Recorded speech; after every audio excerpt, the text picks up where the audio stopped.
नमस्कार विद्यार्थी मित्रांनो, जय जिजाऊ जय शिवराय. विद्यार्थ्यांनो, आज आपण या व्हिडिओमध्ये बघणार आहोत मुंबई, नागपूर, औरंगाबाद उच्च न्यायालयासाठी संपूर्ण मुलाखत प्रश्न. विद्यार्थ्यांनो, या व्हिडिओमध्ये आपण शिपाई, लिपिक, ड्रायव्हर यासाठी आपण संपूर्ण मुलाखत प्रश्न घेणार आहोत. विद्यार्थ्यांनो, एक गोष्ट लक्षात ठेवा, लिपिक पदासाठी तुमचा 40 मार्क्सची मुलाखत आहे, तर शिपाई पदासाठी तुमची 10 मार्क्सची मुलाखत आहे. तसेच ड्रायव्हर म्हणजेच वाहन चालक या पदासाठी 10 मार्क्सची मुलाखत आहे. विद्यार्थ्यांनो, जर मुलाखतीमध्ये स्कोर चांगला आला तरच आपलं सिलेक्शन होऊ शकतं. म्हणून आपण हा व्हिडिओ संपूर्ण घेऊन आलाय. यामध्ये विद्यार्थी मित्रांनो, आपण संविधान, अधिकार व न्यायालय या टॉपिकवर, तसेच कायदे, कलमे व परिभाषा या टॉपिकवर, न्यायालय, जबाबदारी, नियोजन या टॉपिकवर, तसेच सुरक्षा व नियम, अपघात व आणीबाणी म्हणजे आपण संपूर्ण टॉपिक कव्हर केले आहे आणि त्यासाठी आपण संपूर्ण मुलाखत प्रश्न घेतले आहे. तसेच विद्यार्थी मित्रांनो, आपण व्हिडिओच्या शेवटी घेणार आहोत संपूर्ण जे आपले मुलाखत प्रश्न आहे, तसेच सेकंड आन्सर की आल्यानंतर अंदाजित कट ऑफ किती जाऊ शकतो, लिपिक, शिपाई आणि ड्रायव्हर पदासाठी मुलाखतीची संपूर्ण माहिती, मुलाखतीला जाताना कोणती कागदपत्रे आवश्यक असतात, इंटरव्ह्यूमध्ये प्रश्नांची उत्तरे कशी द्यावे, कोणत्या चुका टाळल्या पाहिजेत, ड्रायव्हर पदासाठी कोणते प्रश्न प्रश्न विचारले जाऊ शकतात आणि शेवटी निवड होण्यासाठी काही महत्त्वाच्या टिप्स. म्हणून हा व्हिडिओ शेवटपर्यंत बघा आणि आपल्या चॅनलला सबस्क्राईब करा. तसेच या व्हिडिओला मित्रांनो लाईक करा. हे संपूर्ण आपण व्हिडिओच्या शेवटी बघणार आहोत. तर चला सुरू करूया मित्रांनो. प्रश्न पहिला जो आहे, स्वतःबद्दल सांगा. तर याचं उत्तर तुम्हाला असं द्यायचं आहे, माझे नाव अक्षय आहे, माझे शिक्षण BA झाले आहे. मला संगणकाचे ज्ञान, मराठी व इंग्रजी टायपिंग तसेच कार्यालयीन कामाचा अनुभव आहे. मी मेहनती, शिस्तप्रिय आणि जबाबदार व्यक्ती आहे. न्यायालयासारख्या प्रतिष्ठित संस्थेत प्रामाणिकपणे काम करून समाजसेवा करण्याची माझी इच्छा आहे. तर विद्यार्थ्यांना तुम्हाला असं उत्तर द्यायचं आहे. आपलं जे उत्तर आहे विद्यार्थी मित्रांनो, ते अतिशय शॉर्ट आणि संक्षिप्त असलं पाहिजे. यामध्ये तुम्ही स्वतःचं काहीतरी ॲड करू शकता. ठीक आहे. चला प्रश्न दुसरा घेऊया.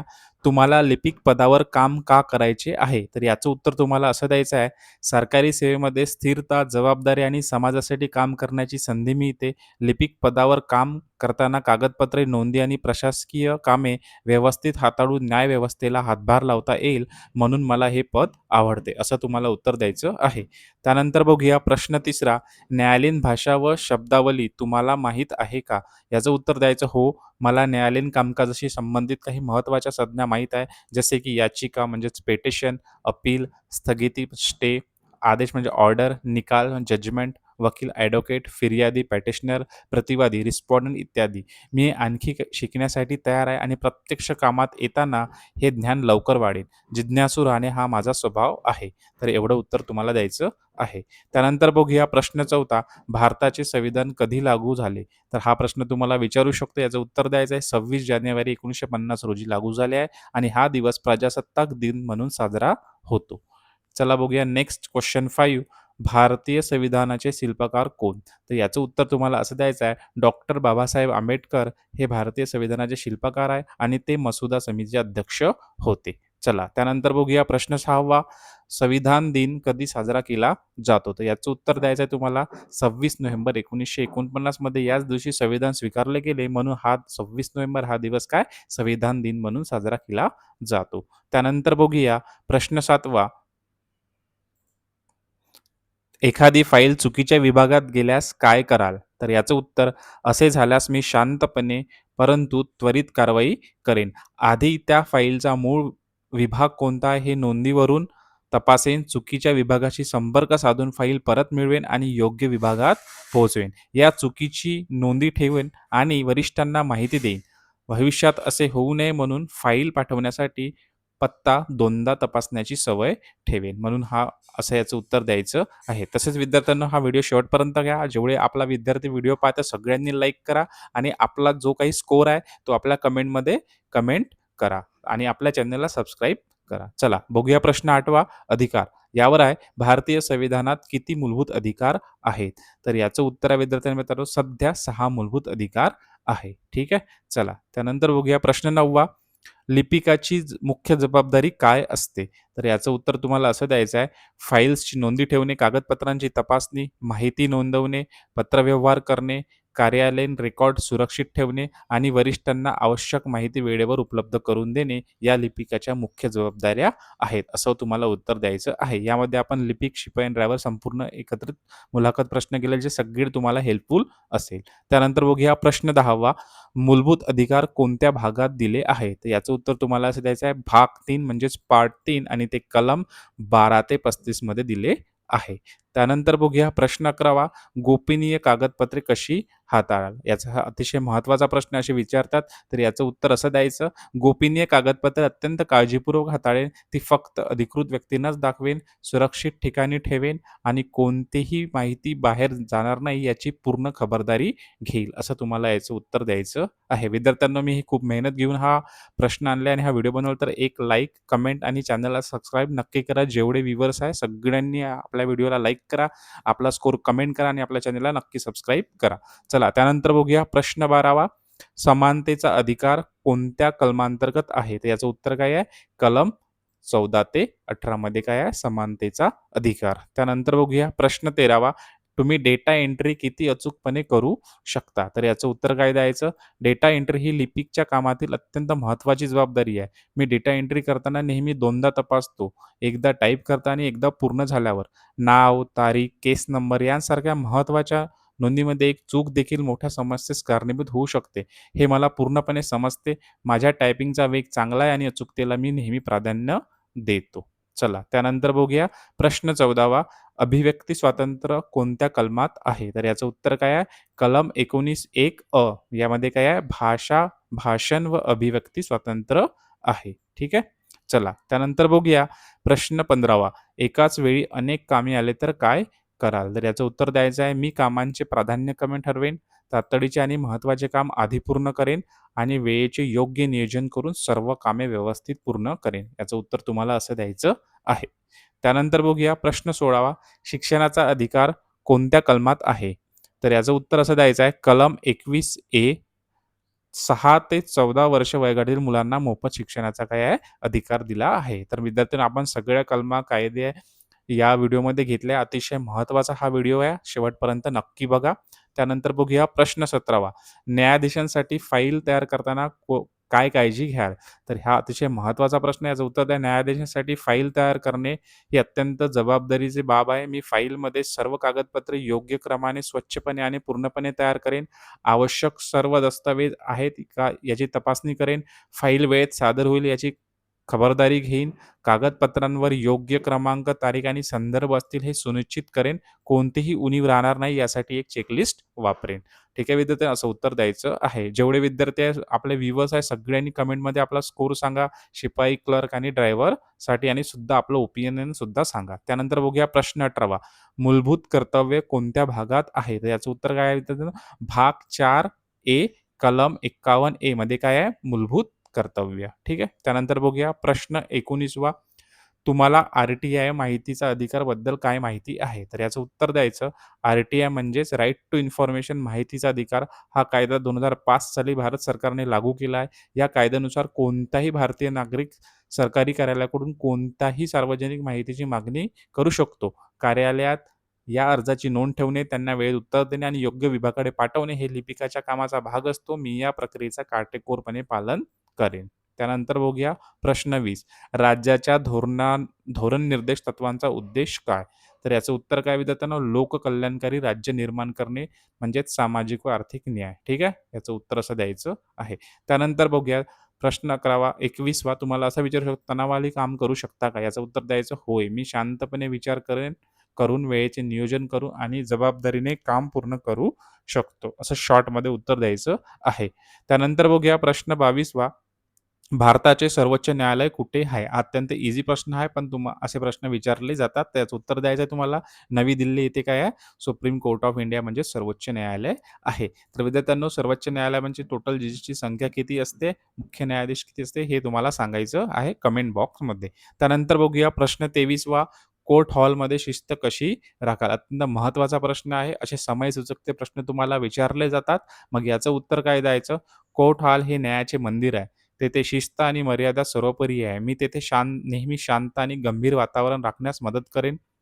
सुनावणी सुरू असताना आवाज होणार नाही याची काळजी घेईन. आवश्यक त्याच व्यक्तींना कोर्टात प्रवेश मिळेल हे पाहीन आणि कागदपत्रे आणि फाइल्स वेळेस सादर करेन. न्यायाधीश आणि वकिलांच्या आदेशांचे त्वरित पालन करेन, असं याचं उत्तर द्यायचं आहे. त्यानंतर बघूया प्रश्न 24वा उच्च न्यायालयाची तरतूद कोणत्या कलमात आहे? तर याचं उत्तर काय द्यायचं विद्यार्थ्यांनो? कलम 224 प्रत्येक राज्यासाठी उच्च न्यायालय. तर कोणत्या कलमात आहे? कलम 214 मध्ये. सॉरी मी आधी 224 म्हटलं 214 मध्ये आहे. त्यानंतर बघूया प्रश्न 25वा तुमचे गुण मीन्स स्ट्रेंथ्स काय आहे? What are your strengths? तर याचं उत्तर काय द्यायचं? माझी वेळेचे नियोजन करण्याची क्षमता, शिस्त, प्रामाणिकपणा, नवीन गोष्टी पटकन शिकण्याची तयारी आणि कामातील अचूकता हे माझे प्रमुख काय आहे? गुण आहे. These are my strong points. ठीक आहे.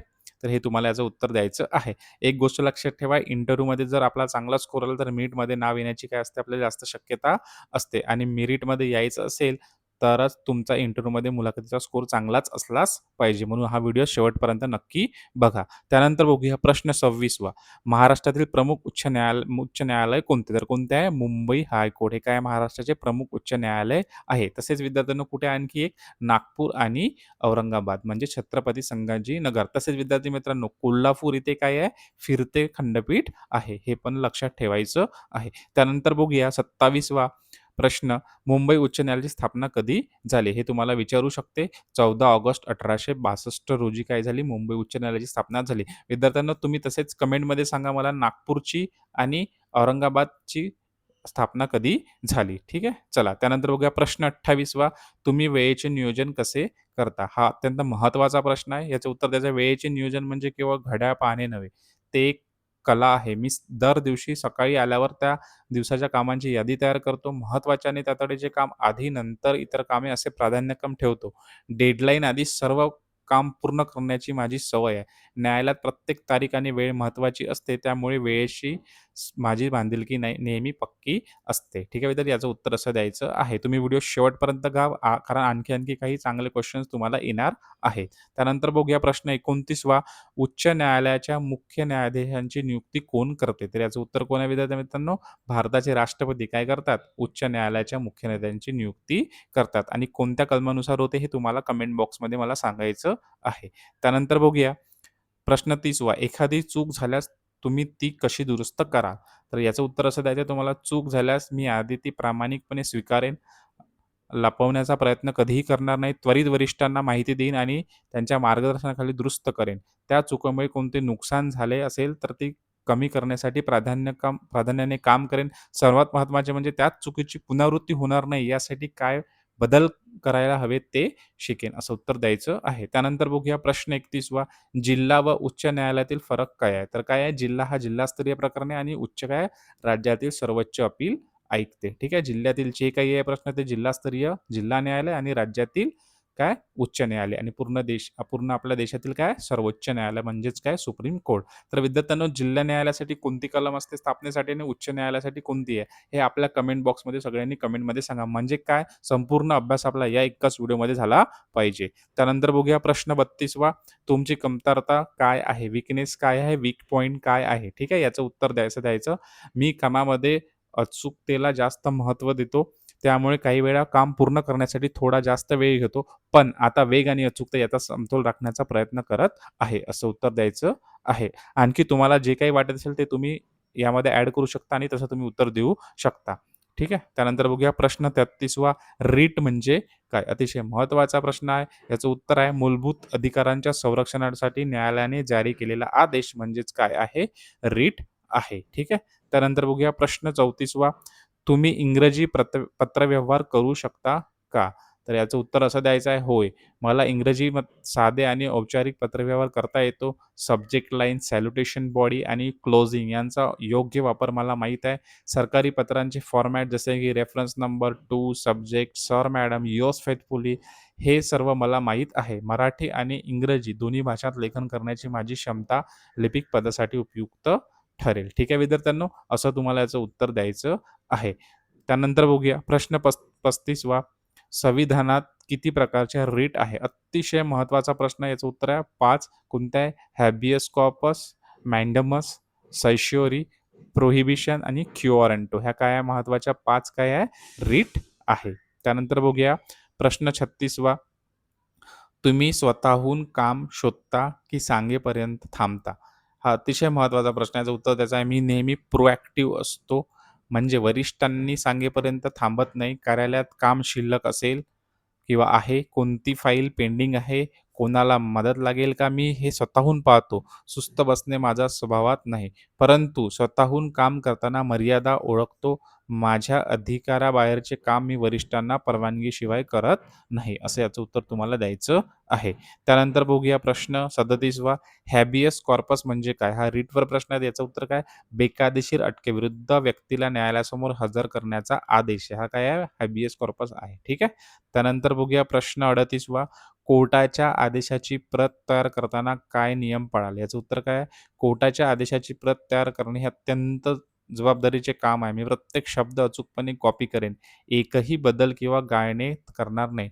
प्रत तयार झाल्यावर मूळ आदेशाशी दोनदा तुलना करेन.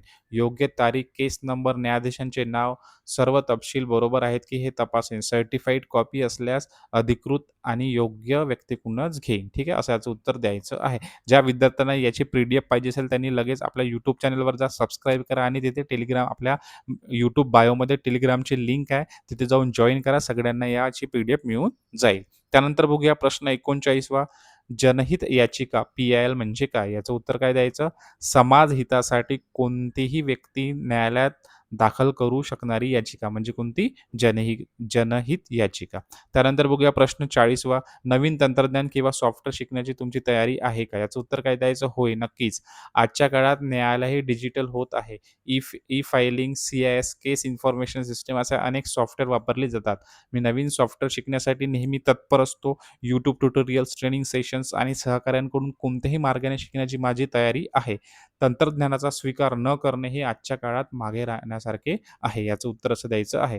त्यानंतर बघूया प्रश्न 41वा, भारतीय दंड संहिता आय-पी-सीचे नवीन नाव काय आहे? तर याचं उत्तर काय द्यायचं आहे? भारतीय न्याय संहिता. ठीक आहे. बी-एन-एस याचं उत्तर आहे. हे लक्षात ठेवा, अतिशय महत्त्वाचं आहे.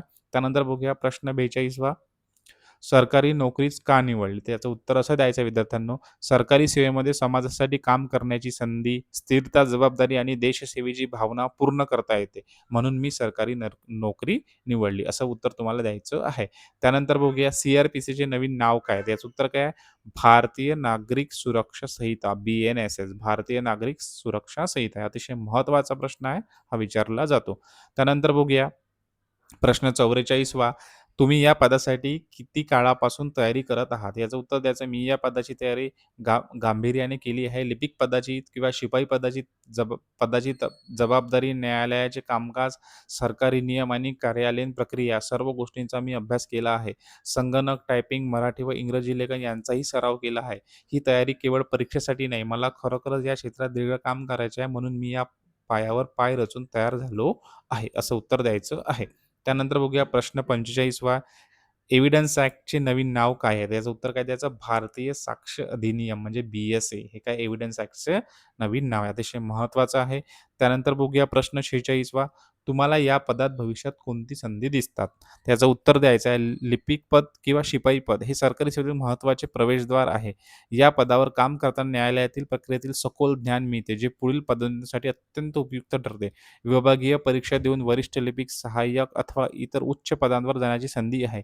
मी या संधीचा लाभ घेण्यासाठी नेहमी शिकत राहीन, कठोर परिश्रम करेन आणि संस्थांसाठी उपयुक्त कर्मचारी बनण्याचे माझे ध्येय आहे. असं याचं उत्तर द्यायचं आहे.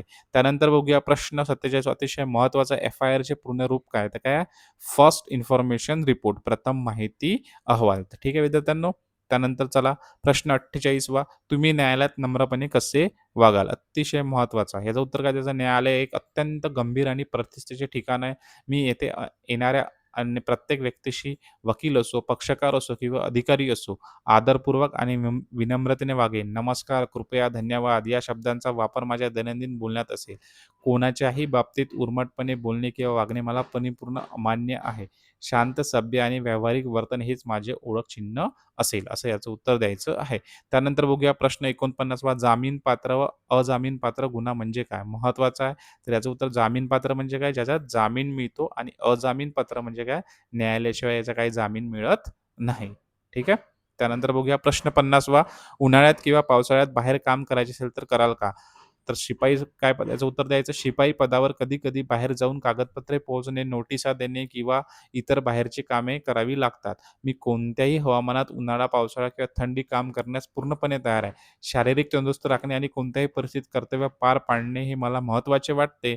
काम वेळेत पोहोचणे हे माझे प्राधान्य असेल, असं याचं उत्तर द्यायचं आहे. जेवढे विद्यार्थी पाहत सगळ्यांनी आपल्या व्हिडिओला प्लीज लाईक करा, तसेच कमेंट करा आणि आपल्या चॅनलला नक्की सबस्क्राईब करा. त्यानंतर बघूया प्रश्न 51वा, सायबर गुन्हा म्हणजे काय? याचं उत्तर काय द्यायचं विद्यार्थ्यांनो? संगणक, मोबाईल किंवा इंटरनेटच्या माध्यमातून केला जाणारा गुन्हा म्हणजेच काय आहे? सायबर गुन्हा.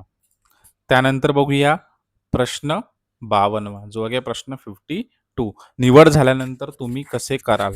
तुम्ही काम कसे कराल? तर याचं उत्तर असं द्यायचं आहे, मी संस्थेचे नियम पाळून वरिष्ठांच्या मार्गदर्शनाखाली प्रामाणिकपणे आणि वेळेचे पालन करून जबाबदारीने काम करेन. त्यानंतर प्रश्न 53, आरटीआय कायदा कधी लागू झाला? याचं उत्तर काय द्यायचं? 12 ऑक्टोबर 2005 रोजी काय झाला? राईट टू इन्फॉर्मेशन ॲक्ट लागू झाला. याबद्दल काही आणखी माहिती असेल तर तुम्ही आपल्या कमेंट बॉक्समध्ये नक्की टाका. सगळ्या विद्यार्थ्यांना काय झालं पाहिजे? याची फायदा झाला पाहिजे. त्यानंतर बघूया प्रश्न 54, एखाद्या व्यक्तीने तुम्हाला अनधिकृत फाईल दाखवण्यास सांगितले तर काय कराल? तर काय याचं उत्तर त्याचं, मी अशा विनंतीला ठामपणे नकार देईन. न्यायालयातील कोणतीही फाईल किंवा कागदपत्र हे फक्त अधिकृत आणि संबंधित व्यक्तींनाच दाखवता येते. हा नियम मला माहीत आहे आणि मी तो कधीही मोडणार नाही. अशा व्यक्तीला मी नम्रपणे सांगेन की माझ्या अधिकारात नाही आणि संबंधित अधिकाऱ्याकडे जाण्याचा सल्ला देईन. गरज असल्यास वरिष्ठांना याची माहिती देईन, असं उत्तर द्यायचं. त्यानंतर बघूया प्रश्न 55वा, भ्रष्टाचार प्रतिबंधक कायद्याचा उद्देश काय? तर याचं उत्तर आहे, सरकारी अधिकारी व कर्मचाऱ्यांमधील भ्रष्टाचार रोखणे. ठीक आहे, म्हणजेच काय, सरकारी जे कर्मचारी आणि अधिकारी यांच्यामधील भ्रष्टाचार काय करायचा आपल्याला? थांबवायचा. यासाठी काय हा कायदा आहे. प्रश्न 56 तुम्ही नवीन ठिकाणी किंवा नवीन कामाशी किती लवकर जुळून घेता? तर याचं उत्तर द्यायचं आहे, मला नवीन वातावरणाशी लवकर जुळून घेण्याची सवय आहे. नवीन ठिकाणी गेल्यावर मी आधी कामाचे स्वरूप, तेथील नियम आणि सहकाऱ्यांचे कार्य समजून घेतो. वरिष्ठांकडून मार्गदर्शन घेतो आणि चुकीची वाट न धरता योग्य पद्धतीने काम सुरू करतो. शिकण्याची मनोवृत्ती असल्याने मी कमीत कमी वेळेत नवीन जबाबदारी स्वीकारू शकतो. त्यानंतर प्रश्न 57, न्यायपालिकेचे मुख्य कार्य काय? तर याचं उत्तर द्यायचं, कायद्याचं संरक्षण, न्याय देणे आणि संविधानाचे रक्षण करणे हे काय आहे? न्यायपालिकेचे मुख्य कार्य आहे. प्रश्न 58, वरिष्ठांशी मतभेद झाल्यास तुम्ही काय कराल? याचं उत्तर काय द्यायचं? वरिष्ठांशी कधी मतभेद निर्माण झाल्यास मी आधी त्यांच्या दृष्टिकोनात नीट समजून घेईन. माझे मत वेगळे असल्यास मी ते योग्य वेळी नम्रपणे आणि तथ्यांसह सांगण्याचा प्रयत्न करेन, परंतु त्यासाठी जाहीर वाद घालणार नाही. शेवटी संस्थेच्या आणि नियमानुसार वरिष्ठांच्या निर्णयानुसारच काम करेन. शिस्त आणि आदर हे कार्यालयीन जीवनाचा पाया हे असे मला वाटते. ठीक आहे विद्यार्थ्यांनो, तर आपण संपूर्ण प्रश्न घेणार आहोत. त्यामुळे आपल्या चॅनलला प्लीज सबस्क्राईब करा, या व्हिडिओला लाईक करा आणि जे काही आहे तुमचा स्कोर वगैरे कमेंट करा. त्यानंतर बघूया प्रश्न 59वा, न्यायालयाच्या आवारात स्वच्छता कशी राखाल? याचं उत्तर काय द्यायचं आहे विद्यार्थ्यांनो? स्वच्छता ही केवळ सफाई कामगाराची जबाबदारी नाही. प्रत्येक कर्मचाऱ्याने आपल्या परिसरात स्वच्छता राखणे आवश्यक आहे, असे मला वाटते. मी माझ्या कार्यक्षेत्रात कागद कचरा जमा होऊ देणार नाही. इतरांना स्वच्छता राखण्यास प्रेरित करेन. न्यायालयात येणाऱ्या नागरिकांना स्वच्छ आणि सुरक्षित वातावरण मिळेल यासाठी मी नेहमी काय राहीन? सजग राहीन. याचं उत्तर असं द्यायचं आहे. त्यानंतर बघूया प्रश्न 60, न्यायालयातील कर्मचाऱ्यांनी गोपनीयता का पाळावी? तर याचं उत्तर आहे, न्यायालयीन कागदपत्रे व संवेदनशील माहिती सुरक्षेसाठी ठेवण्यासाठी काय करायची? गोपनीयता पाळावी. ठीक आहे. त्यानंतर बघूया प्रश्न 61, भारत हा कोणत्या प्रकारचा देश आहे? अतिशय महत्त्वाचा प्रश्न आहे. इझी प्रश्न आहे. याचं काय? भारत हा सार्वभौम, समाजवादी, धर्मनिरपेक्ष, लोकशाही गणराज्य आहे. ठीक आहे. हे आपल्या प्रिएम्बलमध्ये दिलं आहे. तर याचं उत्तर असं द्यायचं. त्यानंतर बघूया प्रश्न 62, तुम्हाला शिफ्ट ड्युटी करावी लागली तर चालेल काय? तर याचं उत्तर, होय, मला शिफ्ट ड्युटी करण्यात कोणतीही अडचण नाही. सरकारी सेवेत विशेषतः न्यायालयासारख्या ठिकाणी कधी-कधी सकाळी लवकर किंवा सायंकाळी उशिरापर्यंत काम करावे लागू शकते. मी कामाला प्राधान्य देतो आणि माझे वैयक्तिक सोयीपेक्षा संस्थेच्या गरजेला महत्त्व देतो. जी वेळ दिली जाईल त्या वेळेत मी पूर्ण कार्यक्षमतेने काम करेन. तर याचं असं उत्तर द्यायचं आहे. त्यानंतर बघूया प्रश्न 63, संविधानाची प्रस्तावना प्रिॲम्बल म्हणजे काय? तर याचं काय उत्तर आहे? संविधानाची उद्देशिका, उद्दिष्ट व मूलभूत मूल्ये स्पष्ट काय करते? करते. ठीक आहे विद्यार्थ्यांनो, असं उत्तर द्यायचं आहे. आणखी तुम्हाला काही प्रिएम्बलच्या बद्दल आर्टिकल वगैरे असेल, तुम्ही कमेंट बॉक्समध्ये आणखी माहिती शेअर करा.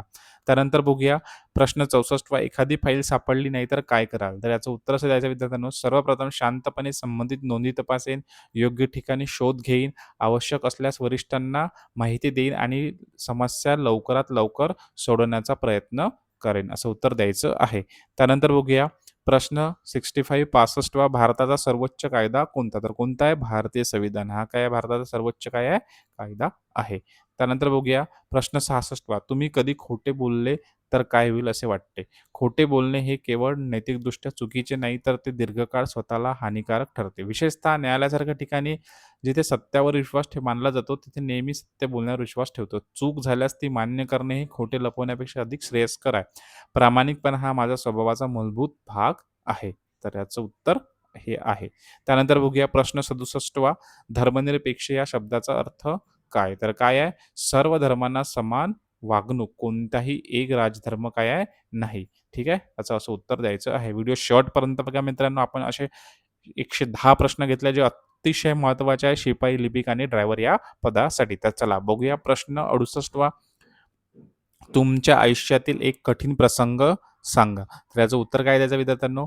एकदा मा एकदा माझ्या परीक्षेच्या वेळी घरी आजारपण असताना मला अभ्यास करणे कठीण होते. परंतु मी त्या परिस्थितीतून खचून न जाता वेळेचे काटेकोर नियोजन केले, थोड्या वेळेचाही सदुपयोग केला आणि परीक्षा दिली. त्या अनुभवाने मला शिकवले, की कठीण परिस्थितीत शांतपणे विचार करून आणि जबाबदारी सोडून न देणे हेच यशाचे खरे गुपित आहे.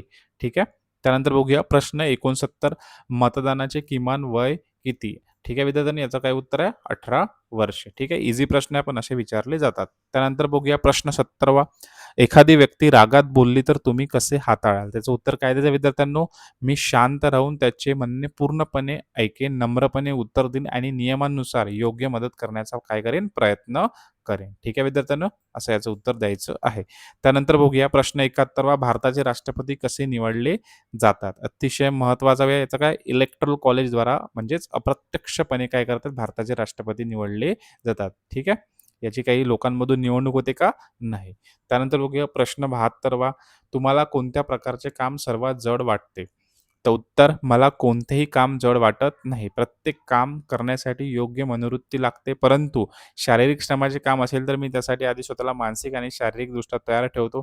कागदपत्रे सांभाळणे, सतत उभे राहून काम करणे किंवा लांब पल्ल्याचे काम करणे, कोणत्याही गोष्टीसाठी मी नेहमी तयार असतो. असं नेहमी पॉझिटिव्ह उत्तर द्यायचं आहे तुम्हाला. ठीक आहे. त्यानंतर बघूया प्रश्न 73 राज्यपालांची नियुक्ती कोण करतं? तर कोण करतं राज्यपालांची म्हणजेच काय? गव्हर्नर. गव्हर्नरची नियुक्ती कोण करते? भारताचे राष्ट्रपती. ठीक आहे. तर कमेंटमध्ये तुम्हाला आताचे लेटेस्ट राज्यपाल कोण आहे आणि ते कितवे राज्यपाल आहे हे तुम्ही मला कमेंट बॉक्समध्ये कमेंट करून सांगा.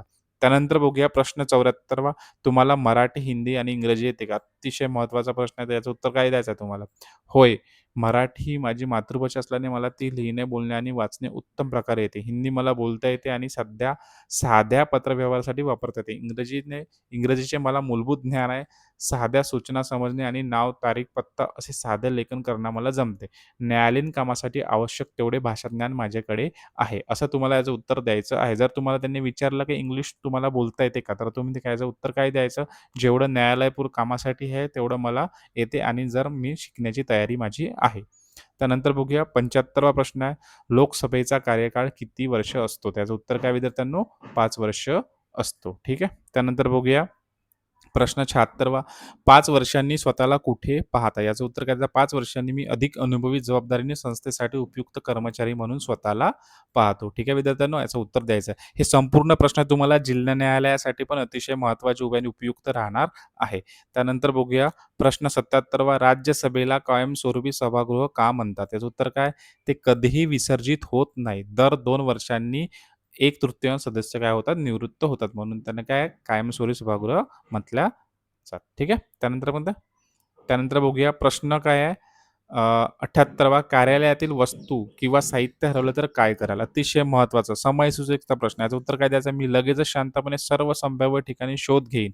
कुठे शेवटचे ठेवले होते ते आठवण्याचा प्रयत्न करेन. सहकाऱ्यांना विचारेन. तरीही सापडल्यानंतर वरिष्ठांना त्वरित माहिती देईन आणि योग्य नोंद करेन. भविष्यात असे होऊ नये म्हणून प्रत्येक वस्तू योग्य ठिकाणी ठेवण्याची ही सवय पाळेन. त्यानंतर प्रश्न 79 न्यायपालिकेचे 3 मुख्य प्रमुख स्तर कोणते? तर कोणत्या विद्यार्थ्यांनो? सर्वोच्च न्यायालय, उच्च न्यायालय आणि जिल्हा न्यायालय काय न्यायालयाचे 3 प्रमुख स्तर आहे. त्यानंतर प्रश्न 80 तुम्ही इतरांना कसे मदत करता? याचं उत्तर काय त्याचं? मला इतरांना मदत करणे मनापासून आवडते. कार्यालयात एखाद्या सहकार्याला काम जड असेल किंवा कोणाला माहीत नसेल, तर ते मी माझे काम बाजूला ठेवून त्यांना मदत करतो. न्यायालयात येणाऱ्या सामान्य नागरिकांना योग्य कक्ष आणि व्यक्ती सापडण्यास मदत करतो, हे मला स्वाभाविक वाटते. सेवेची भावना ही माझ्या स्वभावात मुरलेली आहे. त्यानंतर बघूया प्रश्न 81 कलम 32 कशाशी संबंधित आहे? अतिशय महत्त्वाचा तर आहे सर्वोच्च न्यायालयातील मूलभूत अधिकारांच्या संरक्षणासाठी दाद मागणे. यासाठी काय कलम 32. त्यानंतर बघूया प्रश्न 82 तुम्ही या पदासाठी इतर उमेदवारांपेक्षा वेगळे कसे आहात? चला, हा समयसूचक प्रश्न आहे. काय उत्तर द्यायचं? मी इतरांपेक्षा वेगळा आहे असे मोठेपणाचा दावा करणार नाही. परंतु मी जे देऊ शकतो ते सांगतो. माझ्यात प्रामाणिकपणा, शिस्त, शांत स्वभाव आणि कामाप्रती खरी निष्ठा आहे. मला सरकारी सेवेत रस हा केवळ आर्थिक स्थिरतेसाठी न समाजासाठी काहीतरी करण्याच्या भावनेतून आहे. हे पद मिळाले तर मी जबाबदारीने आणि संपूर्ण समर्पणाने सांभाळेन. ठीक आहे विद्यार्थ्यांनो? त्यानंतर बघूया प्रश्न 83 कलम 226 कशाशी संबंधित आहे? तर कशाशी आहे? उच्च न्यायालयाच्या रीट जारी करण्याच्या अधिकाराशी आहे. तसेच जेवढ्या काही कलम आहे, सगळ्या कलम ज्या उच्च न्यायालयाशी निगडीत आहेत आणि सगळ्यांनी आपल्या कमेंट बॉक्समध्ये सांगा म्हणजे आपलं काय नॉलेज वाढेल आणि आपली संपूर्ण तयारी होईल. चला, प्रश्न 84 अटक केलेल्या व्यक्तीला किती तासात न्यायालयासमोर हजर करावे लागतात? किती? 24 तासांच्या आत. त्यानंतर बघूया प्रश्न 85 कायद्यापुढे सर्व समान आहे हे कोणत्या कलमात सांगितलं आहे? तर कोणत्या कलमात सांगितलं आहे? कलम 14 मध्ये सांगितलं आहे. काय विद्यार्थ्यांनो? तर काय कायद्यापुढे काय सगळे समान आहे. आणखी ज्या काही अशा कलम आहे कायद्याने त्या सगळ्यांनी आपल्या कमेंटमध्ये जा आणि सगळ्यांनी सांगा. म्हणजे काय हे माहिती आपल्या सगळ्यांपुरतं सगळ्यांसाठी उपयोगी पडेल आणि आपलं जे मुलाखतीचं प्रिपरेशन आणखी काय होईल? स्ट्राँग होईल. त्यानंतर बघूया प्रश्न 86 भारतात एकेरी नागरिकत्व आहे का? तर याचं उत्तर काय द्यायचं? होय, भारतात काय आहे? सिंगल सिटिझनशिप आहे आणि अमेरिकेत काय आहे? ड्युअल सिटिझनशिप आहे. हे कमेंट बॉक्समध्ये सांगा मला अमेरिकेमध्ये ड्युअल सिटिझनशिप आहे की नाही? ठीक आहे. चला त्यानंतर बघूया 87 काय घटना दुरुस्तीची तरतूद कोणत्या कलमात आहे? तर कोणत्या कलमात आहे? कलम 368 मध्ये काय आहे? घटना दुरुस्ती. ठीक आहे. त्यानंतर बघूया प्रश्न 88 राष्ट्रीय आणीबाणी कोण घोषित करतो? तर राष्ट्रीय आणीबाणी कोण घोषित करतो? राष्ट्रपती घोषित करतो. ठीक आहे विद्यार्थ्यांनो आणि किती आणीबाणी आहे ते तुम्हाला कमेंट बॉक्समध्ये सांगायचं आहे. चला हाच इथेच प्रश्न आलाय 89 भारतात किती प्रकारच्या आणीबाणी आहेत? तर 3 प्रकारच्या आहे. कोणत्या? राष्ट्रीय, राज्य घटनात्मक आणि आर्थिक. आता मला तुम्ही यामध्ये राष्ट्रीयसाठी म्हणजेच नॅशनल इमर्जन्सी, त्यानंतर राज्यघटनात्मक इमर्जन्सी आणि आर्थिक इमर्जन्सी यासाठी तुम्ही मला कलमा सांगा, आर्टिकल नंबर सांगा, कलम नंबर सांगा. ठीक आहे आपल्या कमेंट बॉक्समध्ये. त्यानंतर बघूया प्रश्न 90 मूलभूत कर्तव्यांची संख्या किती आहे? तर किती आहे विद्यार्थी मित्रांनो? 11 कर्तव्य आहे आपले. ठीक आहे. आपल्या या व्हिडिओला सगळ्यांनी लाईक करा. जेवढे पाहताय सगळ्यांनी आपल्या व्हिडिओला लाईक करा. तसेच कमेंट करा आणि चॅनलला प्लीज सबस्क्राईब करा. त्यानंतर बघूया प्रश्न 91 आर-टी-आय कायद्याचा मुख्य उद्देश काय? तर काय आहे? शासनातील पारदर्शकता व उत्तरदायित्व वाढवणे. हे काय आहे? आर-टी-आयचा काय आहे? मुख्य उद्देश आहे. त्यानंतर बघूया प्रश्न 92 न्यायालयाचा अवमान म्हणजेच कंटेम्प्ट म्हणजे काय? तर काय आहे? न्यायालयाचा अपमान करणे किंवा कामकाजात अडथळा आणणे याला काय म्हणतात? कंटेम्प्ट. ठीक आहे. त्यानंतर बघूया प्रश्न 93 शपथपत्र ॲफिडेव्हिट म्हणजे काय? तर याचं काय उत्तर आहे मित्रांनो? शपथ म्हणजे काय आहे? बघा हां, शपथ घेऊन दिलेले लेखी निवेदन म्हणजे काय विद्यार्थ्यांनो? ॲफिडेव्हिट. ठीक आहे. आपण जे ॲफिडेव्हिट देतो त्याला काय म्हणतात? शपथपत्र आणि काय असते म्हणजे आपण काय शपथ घेऊन दिलेले काय एक लेखी निवेदन ज्यामध्ये आपण फोटो वगैरे काढून देतो. त्यानंतर बघूया प्रश्न 94 साक्षीदार म्हणजे काय? असे प्रश्न तुम्हाला नक्की विचारले जाणार. आणखी शेवटी खूप काही क्वेशन्स आहे, तर ते बघूया. तर बघूया काय साक्षीदार म्हणजे काय? एखाद्या घटनेबद्दल प्रत्यक्ष माहिती असलेली व्यक्ती म्हणजे कोण आहे? साक्षीदार. ठीक आहे. त्यानंतर बघूया प्रश्न 95 आरोपी म्हणजे काय? तर ज्याच्यावर गुन्हा केल्याचा आरोप आहे ती व्यक्ती कोण आहे? आरोपी. ठीक आहे. त्यानंतर बघूया प्रश्न 96 फिर्यादी म्हणजे काय? अतिशय महत्त्वाचं आहे. तर काय न्यायालयात तक्रार किंवा दावा दाखल करणारा व्यक्ती त्याला काय म्हणतात? फिर्यादी असे म्हटल्या जाते. मित्रांनो हा व्हिडिओ आवडला असेल तुम्ही पूर्ण जण कमेंट करा. आपल्या चॅनलला सबस्क्राईब करा कारण तुमच्या पाठिंब्यामुळेच आपण पार्ट 2 पण याचा बनवून घेणार आहोत. ठीक आहे. ज्यामध्ये आपण इंटरव्ह्यू कशी द्यायचा, मुलाखत कशी द्यायची हे पण बघणार आहोत. त्याआधी आपण आणखी प्रश्न बघूया. त्यानंतर बघूया प्रश्न 97वा. जामीन म्हणजे काय? तर काय न्यायालयाच्या ठरवलेल्या अटींवर आरोपीची तात्पुरती मुक्तता म्हणजेच काय होते? जामीन. त्यानंतर बघूया प्रश्न 98वा. समन्स म्हणजे काय? तर काय होते समन्स म्हणजे न्यायालयात उपस्थित राहण्यासाठी दिलेला अधिकृत आदेश म्हणजेच काय आहे? समन्स. त्यानंतर बघूया वॉरंट म्हणजे काय? प्रश्न 99वा. अटक किंवा शोध घेण्यासाठी न्यायालयाने दिलेले लेखी आदेश म्हणजेच काय विद्यार्थ्यांनो? वॉरंट. अतिशय महत्त्वाचा आहे. विचारू शकता. त्यानंतर बघूया प्रश्न 100वा. सिव्हिल केस म्हणजे काय? म्हणजेच काय? सिव्हिल केस म्हणजे काय? तर काय उत्तर द्यायचं? मालमत्ता, करार, कौटुंबिक वाद, नागरी हक्कांशी संबंधित प्रकरण यालाच काय म्हणतात? सिव्हिल केस म्हणतात. ठीक आहे विद्यार्थ्यांनो. तसेच विद्यार्थ्यांनो आपण पार्ट 1, पार्ट 2 आणि पार्ट 3 असे आपल्या YouTube चॅनलवर व्हिडिओ घेतले आहे. तर त्या चॅनलला सबस्क्राईब करा आणि प्लेलिस्टमध्ये संपूर्ण बघून घ्या. आपण मुलाखतीचे शिपाईसाठी अलग आणि लिपिकसाठी अलग असे संपूर्ण 3 व्हिडिओ जे इन डिटेल्समध्ये आहेत, ते पण पाहून घ्या आणि हा पण व्हिडिओ बघून घ्या. ठीक आहे मित्रांनो, त्याची लिंक आपल्या या व्हिडिओच्या शेवटी जेव्हा जाईल, तेव्हा तुम्हाला तिथे क्लिक करायचं आहे. संपूर्ण प्लेलिस्ट मी तिथे ॲड केली आहे. तर व्हिडिओच्या शेवटी बघा, तिथे ॲड केलेली आहे. तर चला बघूया प्रश्न 101 वा. क्रिमिनल केस म्हणजे काय? अतिशय महत्त्वाचे प्रश्न आता शेवटचे 10 आहे. बघा, गुन्हेगारी स्वरूपाच्या अपराधांशी संबंधित प्रकरण म्हणजेच काय होते? क्रिमिनल केस. त्यानंतर बघूया प्रश्न 102. पी-आय-एलचे पूर्ण रूप काय आहे? तर काय आहे? पब्लिक इंटरेस्ट लिटिगेशन म्हणजे काय? जनहित याचिका. ठीक आहे. याला काय म्हणतात? पी-आय-एलचे. काय आहे? पब्लिक इंटरेस्ट लिटिगेशन, जनहित याचिका. त्यानंतर बघूया प्रश्न 103. आर-टी-आयचे पूर्ण रूप काय आहे? काय? Right to information act. ठीक आहे. त्यानंतर बघूया प्रश्न 104. न्यायाधीशांना पदावरून कोण हटवू शकतो? संसद. आणि कसं आहे? महाभियोग प्रक्रियेद्वारे काय हटवतात. त्यानंतर 105 वा. भारतीय संविधान जगातील सर्वात मोठे लिखित संविधान का? कारण त्यामध्ये विस्तृत कलमे आहे, अनुसूच्या आहे व विविध विषयांचा काय आहे? समावेश आहे. ठीक आहे विद्यार्थ्यांनो. आणखी तुम्हाला काही जे संविधानाबद्दल माहीत असेल ते कमेंट बॉक्समध्ये कमेंट करून सांगा. आणि आपला स्कोर, जो तुमचा स्कोर आहे तो नक्की कमेंट बॉक्समध्ये सांगा. शिपाईसाठी, ड्रायव्हरसाठी आणि लिपिक पदासाठी. त्यानंतर बघूया प्रश्न 106. संविधान सभेचे अध्यक्ष कोण होते? तर कोण होते? डॉक्टर राजेंद्र प्रसाद. ठीक आहे विद्यार्थ्यांनो. चला त्यानंतर बघूया प्रश्न 107 वा. भारतीय संविधानावर कोणत्या देशांचा प्रभाव आहे? तर कोणते आहे? ब्रिटन, अमेरिका, आयर्लंड, कॅनडा आणि ऑस्ट्रेलिया. तर यामध्ये विद्यार्थ्यांनो तुम्ही मला सांगा, की आपण ब्रिटनमधून काय घेतले, अमेरिकेकडून काय घेतले, आयर्लंडकडून काय घेतले, कॅनडाकडून काय घेतले आणि ऑस्ट्रेलियाकडून काय घेतले, हे संपूर्ण तुम्ही आपल्या कमेंट करा आणि कमेंट बॉक्समध्ये नक्की सांगा आणि प्रत्येकाने सांगा. ठीक आहे विद्यार्थ्यांनो? प्रत्येकाने सांगा, नॉलेज करा, शेअर करा. ठीक आहे? Learning is sharing. ठीक आहे? त्यानंतर बघूया प्रश्न 108 वा. भारतीय संविधानात किती अनुसूच्या, शेड्यूल्स आहे? तर किती आहे विद्यार्थ्यांनो? 12 अनुसूच्या आहे. ठीक आहे? जर तुम्हाला काही वाटत असेल तर करेक्ट असेल तर करेक्ट सुद्धा आपलं करा. त्यानंतर बघूया प्रश्न 110 वा. शेवटचा प्रश्न विद्यार्थ्यांनो, हा भारताचा राष्ट्रीय कायदा दिवस कोणता? तर कोणता? 26 नोव्हेंबर म्हणजे संविधान दिवस हा भारतीय राष्ट्रीय कायदा आहे. तर विद्यार्थ्यांनो सगळ्यांनी आपल्या व्हिडिओला लाईक करा आणि कमेंट करा. उच्च न्यायालयाचे मुख्य कार्य काय? तर काय विद्यार्थ्यांनो, राज्यातील न्यायव्यवस्थेवर देखरेख ठेवणे व अपील करण्याचा प्रकरणांचा निकाल देणे हे काय उच्च न्यायालयाचे कार्य आहे. त्यानंतर बघूया प्रश्न 112 वा. उच्च न्यायालयातील कर्मचारी म्हणून सर्वात महत्त्वाची अतिशय महत्त्वाचा आहे. तर कोणती जबाबदारी आहे? प्रामाणिकपणे काम, गोपनीयता, शिस्त आणि न्यायालयीन कामकाज सुरळीत पार पाडणे. हे काय आहे? उच्च न्यायालयाचे काय विद्यार्थ्यांनो? काम आहे.